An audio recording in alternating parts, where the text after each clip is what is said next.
Hello दोस्तों, मेरा नाम प्रखर श्रीवास्तव और आपके अपने चैनल मंत्रा क्लासेस पर आप सभी का स्वागत करता हूं। दोस्तों, जैसा कि आप सभी को पता है कि हमारा टॉपिक चल रहा था मिश्रण इरिगेशन, और उसी मिश्रण में इरिगेशन में हम आज आगे पढ़ने वाले हैं। पार्ट नंबर 2 की बात करने वाले हैं। पार्ट नंबर 2 में आज हम टाइप पढ़ने वाले हैं। जिस टाइप की हम बात करने वाले हैं वो है जब मिश्रण को प्रतिशत लाभ या हानि पर बेचा जाए तो क्वेश्चन कैसे होते हैं। होता क्या है दोस्तों, आप लोग क्या करते हैं, जो भी वैल्यू दे रखी होती है आप लोग उसे मिडिल वैल्यू मान लेते हैं और उसका रेशियो निकाल लेते हैं, जबकि इस प्रकार क्वेश्चन करना गलत होता है और आपका आंसर भी गलत हो जाता है। ठीक है, तो आइए बहुत सरल तरीके से आपको सिखाते हैं कैसे इन क्वेश्चनों को हम करते हैं। और हम बात करेंगे आज के अपने पहले क्वेश्चन की। पहला क्वेश्चन लिखा हुआ है, एक दुकानदार 90 रुपए प्रति लीटर के शुद्ध दूध को पानी मिलाकर 10% लाभ सहित 77 रुपए प्रति लीटर के भाव से बेचता है। बताइए कि 45 लीटर मिश्रण तैयार करने में दूध की मात्रा कितनी होगी। ऑप्शन भी आपको दे रखे हैं और उनमें से कौन सा सही होगा ये आपको बताना है। क्या बोल रहा है, एक दुकानदार के पास दो चीजें हैं। क्या है, मिल्क है उसके पास, और क्या है साथ में, और उसके पास है वाटर। ठीक है, मिल्क है उसके पास और वाटर है। बोल रहा है मिल्क का रेट आपको दे रखा है कितने रुपए, 90 रुपए, जबकि वाटर का आपको नहीं दे रखा है। तो वाटर का मूल्य मैंने आपको क्लास नंबर फर्स्ट में बताया था। अगर आपने अभी क्लास नंबर फर्स्ट नहीं देखी है तो आप लोग उसे देख लीजिए, वहां पर बहुत सारी बेसिक चीजें मैंने आपको बताई थी। ठीक है, तो वाटर का मूल्य मैंने बताया था कि अगर कुछ भी नहीं है तो वाटर का मूल्य क्या मानते हैं, 0 रुपए मान लेते हैं। मतलब पानी का कोई मूल्य नहीं है। सिर्फ मिश्रण चैप्टर में दोस्तों ऐसा है कि पानी का कोई मूल्य नहीं होता, जबकि आपकी एक्चुअल लाइफ में पानी का मूल्य बहुत ही ज्यादा होता है। ठीक है, चलिए बात करेंगे। अब बोल रहा है इस मिश्रण को मिला करके वो क्या करता है, मिल्क और वाटर के इस मिश्रण को मिला करके 77 रुपए प्रति लीटर की दर पर बेचने पर उसे 10% का लाभ होता है। तो आपको पहले इसका रेशियो निकालना होगा। तो होता क्या है दोस्तों, यहाँ पर हम 77 रुपए रख लेते हैं और क्या करते हैं, इसकी वैल्यू यहाँ पर हम क्रॉस डिफरेंस चेक करके इसकी वैल्यू रेशियो इसका फाइंड कर लेते हैं, और ये क्या हो जाता है, गलत हो जाता है। क्यों गलत हो जाता है, पहले तो ये बात आप समझिए बहुत ध्यान से। एक चीज आपको समझनी होगी कि कोई भी वैल्यू अपने आप में 100% की होती है। मतलब कोई भी मान अपने आप में 100% का होता है। मतलब अगर हम किसी भी संख्या की बात करें पर्टिकुलर तो वो 100% की होगी। जैसे 2 अगर हम बात करें, 2 कितने परसेंट है, 100%। 5 कितने परसेंट है, 100%। तो सेम इसी तरह से 90 कितने परसेंट है, 100% है। 0 कितने परसेंट है, 100% है, क्योंकि ये भी तो संख्या है। 77 कितने परसेंट है, ये भी वैसे तो 100% है, लेकिन जो क्वेश्चन कह रहा है उसके अकॉर्डिंग ये 100% नहीं है। क्यों, क्योंकि क्वेश्चन में कह रहा है दूध को 10 पानी मिलाकर 10% लाभ सही 77 रुपए प्रति लीटर मिलता है। मतलब 10% लाभ इसमें इंक्लूड है और हमें क्या करना है, वो लाभ निकालना होगा। पहले निकालते हैं लाभ कैसे निकलेगा। यहाँ पर 77 रुपए प्रति लीटर में हमारा मिक्सचर बेचा गया है और इस पर क्या हुआ है, हमें 10% का लाभ हुआ है। अगर देखें वैसे तो 77 रुपए हमारे लिए 100% का मान था, लेकिन अगर 10% का लाभ हो जाए तो ये मान हमारे लिए कितने प्रतिशत का हो जाएगा, 110 का हो जाएगा। और हमें चाहिए कितने परसेंट, 100% चाहिए, तो 100 से आप मल्टीप्लाई कर दीजिए। 0 0 क्या हो जाएगा, कट जाएगा। 77 से 11 को 77 से जब काटेंगे तो 7 बार में 7 का 10 से मल्टीप्लाई, तो आंसर कितना आएगा, 70 रुपए आएगा। मतलब कि यहाँ पर हम 77 रुपए ना रख करके हम कितने रुपए यहाँ पर रखते हैं, 70 रुपए रखते हैं। और जब हम यहाँ पर 70 रुपए रखते हैं तो हमारा जो क्वेश्चन का आंसर होता है वो सही हो जाता है। अगर हम यहाँ पर क्रॉस डिफरेंस की बात करें तो यहाँ पर सिर्फ मैंने आपको एक चीज बताई थी कि यहाँ पर जो मिडिल वैल्यू होगी वो हमेशा दोनों के बीच की होनी चाहिए। मतलब 90 और 0 के बीच की होनी चाहिए। 70 90 और 0 के बीच में आता है, मतलब ये सही है। अगर हम आगे की बात करें तो यहाँ पर मैंने आपको एक चीज और बताई थी कि यहाँ पर कभी भी माइनस चिन्ह का प्रयोग नहीं होता। हमेशा क्या होता है, बड़े वाले से छोटा वाला घटाकर लिखते हैं। तो 90 में और 70 में अगर हम देखें तो 90 बड़ा है, तो 90 में 70 घटेगा तो बचेगा कितना, 20। सेम इस तरह 70 और 0 में 70 बड़ा है तो 70 में 0 घटाएंगे तो 70 ही बचेगा। अगर यहाँ पर हम रेशियो निकालना चाहें, 0 0 कट जाएगा और रेशियो होगा कितना, 7:2 का। मतलब 7:2 का हमारा क्या आ जाएगा, अनुपात आ जाएगा। अब एक चीज समझिए, यहाँ पर 70 क्यों रखा गया, क्योंकि मैंने आपको बताया यहाँ पर ये 90 रुपए 100% का मान था, यहाँ पर ये 0 रुपए ये भी 100% का मान था, तो यहाँ पर भी 100% का मान ही रखना होगा। जबकि यहाँ पर आप देख रहे थे 77 रुपए कितने प्रतिशत का मान था, 110% का मान था, क्योंकि 10% का क्या हो रहा था, लाभ हो रहा था। तो अब आगे हमारा आंसर कितना आया, 7:2 आ गया। इसी क्वेश्चन में आगे वो बोल रहा है बताइए कि 45 लीटर मिश्रण तैयार करने में दूध की मात्रा कितनी होगी। मतलब जो मिश्रण है उसके अकॉर्डिंग वो कितने लीटर का है, 45 लीटर का है। जबकि अगर हम देखें तो हमारे अकॉर्डिंग जो मिल्क है, दूध है, वो कितना है, 7 है, और जो पानी है, वाटर है, वो कितना है, 2 है। तो अगर हम कुल की बात करें तो 7 और 2 मिलकर कितना हो जाएगा, हमारे अकॉर्डिंग हो जाएगा 9। और बोल रहा है क्या, दूध की मात्रा ज्ञात करो। तो अगर मिल्क की हम बात करें तो मिल्क है कितना, इसमें 7 है, तो आप इसे 7 से मल्टीप्लाई कर दीजिए। 9 से जब 45 कटेगा तो 5 टाइम्स 5 का 7 से मल्टीप्लाई, तो आंसर हमारा कितने लीटर आ जाएगा, 35 लीटर हमारा आंसर सही हो जाएगा, जो कि ऑप्शन नंबर बी पर आपको दे रखा है। तो जो पहला क्वेश्चन है उसको मैंने बहुत ही सरल तरीके से आपको समझाया और उसका ऑप्शन नंबर बी आपका सही होगा। ठीक है, तो जल्दी से आप इस क्वेश्चन को नोट करेंगे। तो हम बात करेंगे अपने सेकेंड क्वेश्चन की, क्वेश्चन नंबर 2 की।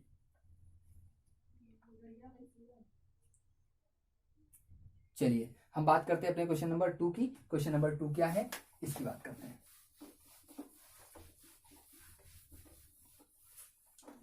उम्मीद करता हूं आपको ये समझ में आ रहा होगा, बहुत ही सरल तरीके से मैं आपको समझा रहा हूं। अब अगर हम बात करें कि सेकंड क्वेश्चन की, तो लिखा हुआ है 14 रुपए प्रति किलोग्राम और 8 रुपए प्रति किलोग्राम की दो वस्तुओं को किस अनुपात में मिलाकर 12 रुपए प्रति किलोग्राम की दर से बेचा जाए कि 20% का लाभ हो। मतलब कह रहा है जो पहली वस्तु है उसका मूल्य दे रखा है 14 रुपए और जो दूसरी वस्तु है उसका मूल्य दे रखा है 8 रुपए। ठीक है, बोल रहा है किस अनुपात में मिलाकर 12 रुपए में बेचा जाए। मतलब वो बेचना जाता है कितने रुपए में, 12 रुपए में बेचना जाता है और क्या हो रहा है, 20% का लाभ हो रहा है। मतलब अब सीधी सी वही बात है कि 14 रुपए अपने आप में 100% है, 8 रुपए अपने आप में 100% है, लेकिन 12 रुपए अपने आप में 100% नहीं है। क्यों? क्योंकि इसमें कितने प्रतिशत का लाभ हो रहा है, 20% का लाभ हो रहा है। तो सेम उसी तरह से अगर हम देखें तो 12 रुपए वैसे तो हमारे अकॉर्डिंग 100% का मान है, लेकिन अगर 20% का लाभ हो रहा होगा तो ये मान 120% का हो जाएगा और हमें चाहिए कितने परसेंट का, 100% का मान चाहिए। ठीक है, तो यहाँ पर अगर हम देखें 0 0 कट जाएगा, 12 से 12 कट जाएगा और आंसर हमारा कितना आ जाएगा, 10 रुपए आ जाएगा। मतलब अगर यहाँ पर हम 12 रुपए रख करके इस क्वेश्चन को सॉल्व करें तो ये गलत हो जाएगा, जबकि अगर यहाँ पर हम 10 रुपए इस क्वेश्चन को रख के सॉल्व करें तो हमारा आंसर सही होगा। अब हम अपने क्वेश्चन को आगे सॉल्व करेंगे, क्रॉस डिफरेंस का चेक करेंगे। तो 10 में से 8 घटाएंगे तो कितना बचेगा, 2, और 14 में 10 घटाएंगे कितना बचेगा, 4। मतलब जो रेशियो होगा 2:4 का होगा, लेकिन अभी ये दोनों कट जाएंगे तो आप इसे काट दीजिए तो कितना आ जाएगा, 2 से कटेंगे, 2 1 2 और 2 दूना 4। मतलब इसका जो रेशियो होगा वो 1:2 होगा, है ना। और आपसे यही पूछा गया उसे किस अनुपात में मिलाना चाहिए, तो ऑप्शन नंबर डी सही हुआ, 1:2 में मिलाना चाहिए। कहने का मतलब ये है, ये हमारी पहली वस्तु थी, ये हमारी दूसरी वस्तु थी। कहने का मतलब यहाँ पर ये होता है कि पहली वस्तु जो 14 रुपए वाली वस्तु है उसको उसकी मात्रा 1 ली जानी चाहिए, और जो दूसरी वस्तु है हमारी जो 8 रुपए वाली वस्तु है उसकी मात्रा अगर 2 ले लें और उसका हम एक मिक्सअप बनाएं और उस मिक्सअप को हम 12 रुपए प्रति किलोग्राम की दर से अगर हम बेच दें तो हमें 20% का लाभ हो जाएगा। ठीक है, चलिए इस क्वेश्चन को भी आप नोट करेंगे, बहुत ही इजी तरीके से आपको ये सब समझ में आ रहे होंगे। और हम बात करेंगे अपने क्वेश्चन नंबर 3 की, कि क्वेश्चन नंबर 3 हमारा क्या है। ठीक है, चलिए इसी प्रकार के क्वेश्चनों में सेम टाइप के क्वेश्चन आपको पढ़ाए जा रहे हैं। यहाँ पर एक ही टाइप एक क्लास में होता है, ताकि आप लोग बिल्कुल भी कंफ्यूज ना हो कि इस क्वेश्चन को कैसे लगाएंगे और इसको कैसे लगाएंगे। तो एक प्रकार के अगर क्वेश्चन एक क्लास में आप पढ़ते हैं तो आपको समझ भी आता है और अच्छा भी होता है।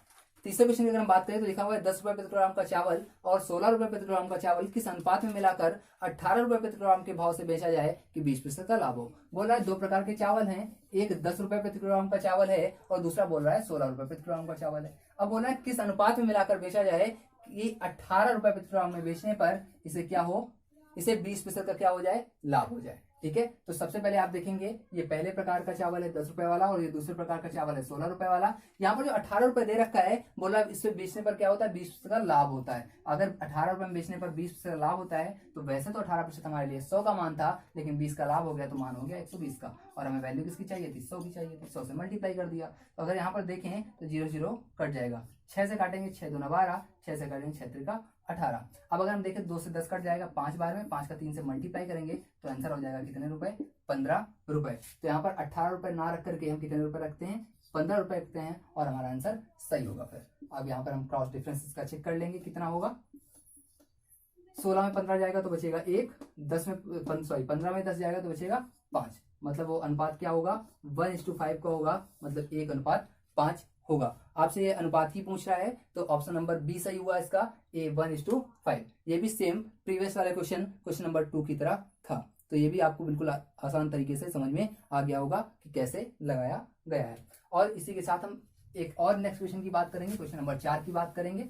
बहुत ही सरल तरीके से आपको इसको समझ में आ रहा होगा। अगर अभी तक आपने हमारे चैनल को सब्सक्राइब नहीं किया है तो आप लोग चैनल को सब्सक्राइब करें, लाइक करें वीडियोज को, और अपने दोस्तों के साथ शेयर करते रहें, साथ में कमेंट भी करते रहें और बताते रहें कि आगे आपको क्या पढ़ना है या फिर अभी आपको क्या इम्प्रूवमेंट और करवानी है। चलिए खैर बात करेंगे हम अपने क्वेश्चन नंबर 4 की। लिखा हुआ है 25 रुपए प्रति किलोग्राम और 30 रुपए प्रति किलोग्राम के दो वस्तुएं किस अनुपात में मिलाकर 21 रुपए प्रति किलोग्राम बेची जाए कि 25% की हानि हो। अभी तो जो हमने क्वेश्चन देखे उसमें लाभ हो रहा था, लेकिन ये हमारा जो चौथा क्वेश्चन है इसमें हमें क्या हो रही है, हानि हो रही है। कोई दिक्कत नहीं है, बोल रहा है 25 रुपए प्रति किलोग्राम वाली एक वस्तु है पहला, और दूसरा क्या है 30 रुपए प्रति किलोग्राम। जो सेकंड वस्तु है उसका रेट दे रखा है कितने रुपए, 30 रुपए प्रति किलोग्राम दे रखा है। अब बोला किस अनुपात में मिलाकर बेची जाए कि 21 रुपए में बेचने पर, मतलब बेचना कितने रुपए में, 21 रुपए में बेचना है और क्या हो 25% की हानि हो। मतलब 21 रुपए में जब वस्तु बेची जा रही है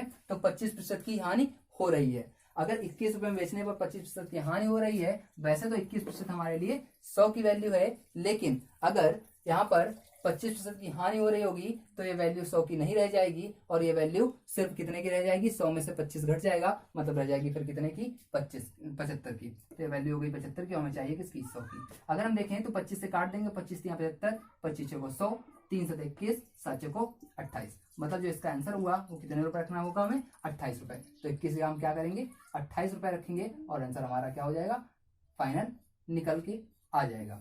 अगर हम यहाँ पर देखें 28 में 25 जाएगा तो बचेगा 3, 30 में 28 जाएगा तो बचेगा 2, मतलब यही अनुपात हमसे पूछा गया है। अनुपात कितना होगा, तो इसका अनुपात होगा कितना, 2:3, मतलब 2:3, जो कि ऑप्शन नंबर ए पर ही आपको दे रखा है। तो क्वेश्चन नंबर 4 का आंसर सही हुआ ऑप्शन नंबर ए। ठीक है, तो अभी आपने क्या देखा, अभी आपने देखा कि अभी तक हम लाभ वाले क्वेश्चन, 3 क्वेश्चन हमने जो किए वो प्रॉफिट वाले थे, लाभ वाले थे, सभी में लाभ हो रहा था, लेकिन जो हमने 4th नंबर क्वेश्चन किया उसमें हमें क्या हो रही है, हानि हो रही है। ठीक है, चलिए खैर अगर आपने ये भी बहुत अच्छी तरीके से समझ लिया है तो हम एक और क्वेश्चन की बात करेंगे और क्वेश्चन नंबर 5 की बात करने वाले हैं। क्वेश्चन नंबर 5 क्या है उसको भी हम पढ़ेंगे और उसको भी हम सॉल्व करेंगे। चलिए 5 नंबर क्वेश्चन क्या है इसको जरा हम पढ़ते हैं और फिर सॉल्व करते हैं कि कैसे इस क्वेश्चन को सॉल्व किया जाएगा और कितनी ईजी तरीके से आप अभी गणित को सीख पा रहे हैं। 5 नंबर क्वेश्चन लिखा हुआ है, एक दुकानदार 10 रुपए प्रति किलोग्राम के भाव वाले 10 किलोग्राम चावल में 15 रुपए प्रति किलोग्राम के भाव वाले दूसरे प्रकार के चावल की कुछ मात्रा मिला दी तथा मिश्रण को 14 रुपए प्रति किलोग्राम के भाव से बेचा, इस प्रकार 5% का लाभ हुआ, तो उसे दूसरे प्रकार की चावल की मात्रा कितनी थी। मतलब कहने का यह है कि 10 रुपए प्रति किलोग्राम वाला एक चावल है, उसकी 10 किलोग्राम मात्रा ली गई है। दूसरा जो चावल है वो 15 रुपए प्रति किलोग्राम का है, लेकिन उसकी मात्रा नहीं पता है, और बोल रहा है जो 14 रुपए में बेचा गया तो उसे 5% का क्या हो गया है, लाभ हो गया है। तो दूसरे प्रकार की चावल की मात्रा में क्या करनी है, बतानी है। आइए इस क्वेश्चन को भी देखते हैं। बोल रहा है पहले प्रकार के चावल की बात कर लेते हैं यहाँ पर, और फिर हम बात करते हैं दूसरे प्रकार के चावल की। पहला प्रकार का जो चावल है उसका रेट कितने रुपए दे रखा है, 10 रुपए। यहाँ पर हम बात कर लेते हैं रेट की। ठीक है, पहले हम बात कर रहे हैं रेट की। तो और दूसरे प्रकार का चावल कितना है, उसका रेट दे रखा है कितने रुपए, 15 रुपए। पहले प्रकार की अगर हम चावल की बात करें, क्वांटिटी की बात करें, मात्रा की अगर हम बात करें, तो पहले प्रकार के चावल की मात्रा कितने किलोग्राम है, 10 किलोग्राम। जबकि दूसरे प्रकार की चावल की मात्रा हमें नहीं दे रखी है, मतलब कि हमने यहाँ पर कुछ भी स्पेस यहाँ पर बना के रखा है, इसकी हमें मात्रा चाहिए। अब देखिए आपको करना क्या है, आपको करना सिर्फ इतना सा है कि आप क्या करेंगे कि 14 रुपए यहाँ पर आप अगर देखें तो 14 रुपए, मतलब एलिगेशन तो यहाँ पर लगेगा, लेकिन बहुत सारे बच्चे समझ नहीं पाते कि एलिगेशन कैसे लगेगा। तो देखिए एक बात ध्यान दीजिए, यहाँ पर एक वैल्यू हमारी छूट रही है, बहुत आसान तरीका आपको बता रहा हूँ कैसे समझ आएगा आपको कि एलिगेशन लग रहा है। एक वैल्यू हमारी छोटी कितने रुपए, 14 रुपए छूट गई, राइट है। अब आप देखिए कौन सी ऐसी यूनिट है जिसकी 3 मात्राएं हमें, जिनकी सेम यूनिट्स हैं उनकी, और हमें 3 मात्राएं दे रखी हैं, तो एलिगेशन लग जाएगा। तो अगर हम बात करें यहाँ पर रुपए की, और यहाँ पर भी रुपए है, यहाँ पर भी रुपए है, मतलब रुपए की 3 यूनिट्स हमें दे रखी हैं, तो एलिगेशन हमें रुपए में लगाना होगा। अगर यहाँ पर कभी कभी ऐसा होता है कि मान लो ये भी किलोग्राम होता और ये भी किलोग्राम होता, तो किलोग्राम किलोग्राम किलोग्राम होता, तो हम किलोग्राम में से रेशियो में से हम क्या करते, किलोग्राम में हमें इसे एलिगेशन का मेथड का प्रयोग करते हैं। खैर आपको ये समझ आया होगा। तो हम बात करते हैं कैसे इसमें एलिगेशन का प्रयोग हमने किया है। क्या बोल रहा है कि पहले जो 10 रुपए वाला चावल है इसमें मिलाया गया है 15 रुपए वाला चावल, और बेचा गया कितने रुपए में, 14 रुपए में। लेकिन ध्यान दीजिए 14 रुपए में जब बेचा गया तो उसे 5% का क्या हुआ है, लाभ हुआ है। मतलब जो 14 रुपए है ये हमारा एक्चुअली प्राइस नहीं है, ये क्या है 5%। वैसे 14 रुपए हमारे 100% का मान होगा, लेकिन अगर 5% लाभ हो जाए तो ये मान हो गया कितने प्रतिशत का, 105 का, और हमें चाहिए कितने का, 100 का चाहिए, राइट है। अब अगर हम इसे काटने की कोशिश करें तो 5 से इसे हम काट सकते हैं, 5 से ही काट देते हैं। तो 5 दूना 10, 5 एकम 5, यहाँ 5 से काटेंगे तो ये 20 बार जाएगा। 7 से काट देते हैं तो 7 21, 7 से काटेंगे 7 दूना 14। अब ये नहीं कटेगा, अब आ जाएगा 20 दूना 40, 40/3, 40/3 आ जाएगा, और उसको हम लिख सकते हैं 13.33। ठीक है, तो कोई दिक्कत नहीं, यहाँ पर हम पॉइंट में ना लिख करके यहाँ पर हम सीधी वैल्यू लिखते हैं कितना, 40/3। अब अगर हम यहाँ पर क्रॉस डिफरेंस निकालें तो यहाँ पर देख रहे हैं आप फ्रैक्शन बन गया है और बहुत सारे बच्चों को फ्रैक्शन में प्रॉब्लम होती है, कैसे इसको हम लगाएंगे। कोई दिक्कत नहीं है। अब आप 40/3 का वैसे वैल्यू निकाली जाए तो 13 दशमलव कुछ निकलेगी, तो 15 और 13 में कौन बड़ा होगा, 15 बड़ा होगा। मतलब 15 में से हमें क्या घटाना है, 15 में से हमें घटाना है कितना, 40/3। सेम इस तरह यहाँ 10 और अगर यहाँ 13 निकला था तो 10 13 बड़ा था 10 से, तो हम क्या करेंगे 13 में 10 घटाएंगे, मतलब 40/3 में इस बार में घटाना था कितना, 10। अब देखिए इस फ्रैक्शन को सॉल्व करने में बच्चे को क्या होती है, प्रॉब्लम होती है। आइए हम आपकी इस प्रॉब्लम को भी सॉल्व करते हैं। इस प्रॉब्लम को आप कैसे कितनी आसान तरीके से सॉल्व कर सकते थे। अगर यहाँ पर बटे में देखें तो 3 है, 3 का यहाँ क्रॉस मल्टीप्लाई होगा तो हो जाएगा 15 का 3 से मल्टीप्लाई 45, 45 में 40 जाएगा, कितना बचेगा, 5 बचेगा। मतलब यहाँ पर आ जाएगा पहली वाली की अगर हम बात करें तो आ जाएगा कितना, 5:5/3। और अगर यहाँ पर हम बात करें तो ये 10 को 30 हो जाएगा, 40 में 30 जाएगा तो बचेगा कितना, 10/3। तो यहाँ पर आ जाएगा 10/3 आ जाएगा। ये बात आपको क्लियर है। 3 से 3 क्या हो जाएगा, कट जाएगा। 5 से 10 भी कटेगा, यहाँ पर 1 आएगा, यहाँ पर 2 आएगा। यही आपसे पूछा गया था कि उसे किस अनुपात में मिलाया जाना चाहिए, सॉरी मात्रा पूछी गई थी, तो मात्रा का जो अनुपात निकल के आया वो कितना आया, 1:2 आ गया। अब देखिए 1:2 अगर आ गया तो अब हमारे अकॉर्डिंग जो 10 रुपए वाली वस्तु थी वो 1 थी और जो 15 रुपए वाली वस्तु थी वो कितनी थी, 2 थी। अब अगर हम देखें तो 10 रुपए वाली वस्तु है कितनी, भाई हमारे अकॉर्डिंग तो 1 है, लेकिन क्वेश्चन के अकॉर्डिंग कितनी दे रखी है, 10। तो यहाँ पर अगर हम देखें तो 1 बराबर कितना हमें दे रखा है, 10। और हमें वैल्यू किसकी चाहिए, दूसरे की। यहाँ पर जो स्पेस था उसकी वैल्यू तो हमें चाहिए थी, तो दूसरे प्रकार की हमें चाहिए, तो दूसरे प्रकार मात्रा है कितनी, 2 है। अगर 1 बराबर 10 हो तो 2 बराबर कितना आ जाएगा, 2 बराबर आ जाएगा 20। और यही हमारा क्या हो जाएगा, सही आंसर हो जाएगा। और आपको ऑप्शन नंबर सी पर ये आपको दिख रहा होगा कि आपका 20 किलोग्राम आंसर सही होगा। ठीक है, तो ये क्वेश्चन थोड़ा सा लेंथी था, लेकिन बहुत आसान तरीके से बहुत धीरे धीरे हमने इस क्वेश्चन को पढ़ लिया है, सॉल्व कर लिया है। चलिए हम जल्दी से एक और क्वेश्चन की बात करेंगे। क्वेश्चन नंबर 6 की बात करने वाले हैं। क्वेश्चन नंबर 6 भी बहुत अच्छा सा लिखा हुआ है, बात करते हैं क्वेश्चन नंबर 6 की। क्वेश्चन नंबर 6 क्या लिखा हुआ है, पढ़ते हैं और उसे सॉल्व करते हैं। आपने देखा ये क्वेश्चन थोड़ा सा लेंथी था उस क्वेश्चन की, पिछले वाले क्वेश्चनों की अपेक्षा, लेकिन ये बहुत आसान तरीके से हमने इसे सॉल्व किया। बहुत आसान कैलकुलेशन मैंने आपको यहाँ पर करके दिखाई। चलिए बात करते हैं 6 नंबर की। देखा भाई, एक दुकानदार 2 प्रकार की चाय को 3:2 के अनुपात में मिलाता है। पहले की लागत 35 रुपए प्रति किलोग्राम है और दूसरे की लागत 45 किलोग्राम है। अगर वह मिलाए गए चावल को 41 रुपए 60 पैसे रुपए प्रति किलोग्राम में बेचता हो तो उसका लाभ या हानि ज्ञात करो। कोई दिक्कत नहीं है। बोल रहा है 6 नंबर क्वेश्चन में क्या बोल रहा है, बोल रहा है 2 प्रकार के चावल हैं, ठीक है, और उन्हें मिलाता है कितना। अगर हम क्वालिटी की यहाँ पर पहले बात करें तो ये दे रखी है 3 और ये दे रखी है 2। ये पहले प्रकार का चावल था, ये दूसरे प्रकार का चावल था। अब बोल रहा है पहले की लागत, मतलब अगर हम प्राइस की बात करें तो पहले कितने रुपए है, 35 रुपए है, और दूसरे का कितना दे रखा है, दूसरे का हमें दे रखा है 45 रुपए, 45 रुपए। तो सबसे पहले हम देखेंगे यहाँ पर सीपी कितना होगा, मतलब कितना इसका क्रय मूल्य बनेगा। अगर 1 किलोग्राम का मूल्य 35 रुपए है तो 3 किलोग्राम का कितना हो जाएगा, 35 का 3 से मल्टीप्लाई करेंगे, मतलब आ जाएगा 105 रुपए।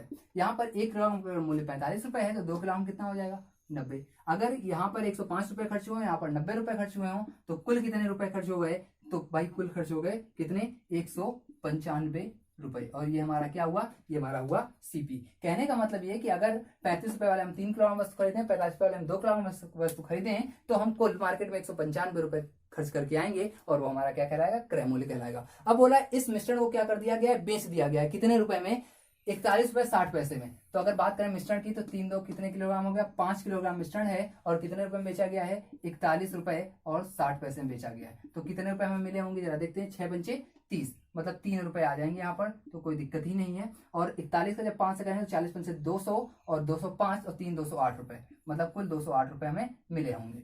195 रुपए हमने खर्च किए थे, 208 रुपए में मिले, तो जनरल सी बात हमें क्या हुआ होगा, प्रॉफिट हुआ होगा, लाभ हुआ होगा। अब अगर हम लाभ की बात करें तो 2 ऑप्शन आपको दे रखे हैं लाभ के, लेकिन कौन सा सही होगा, तो पहले देखें कितने रुपए का लाभ हुआ। 195 रुपए का अगर हमने खरीदा है, 208 में बेचा, तो लाभ हुआ 13 रुपए का। और हमारा लाभ देखते हैं, लाभ या हानि प्रतिशत किस पे देखते हैं, सीपी पर देखते हैं। सीपी है कितना, 195 है, तो बटे में 195 रखेंगे, मल्टीप्लाई 100 से करेंगे, और अगर इसे हम सॉल्व करें तो हमारा जो आंसर होगा वो निकलेगा 6.66% लाभ। लाभ तो आप देख ही चुके हैं, और इसका जो आंसर हुआ वो 6.66% हुआ।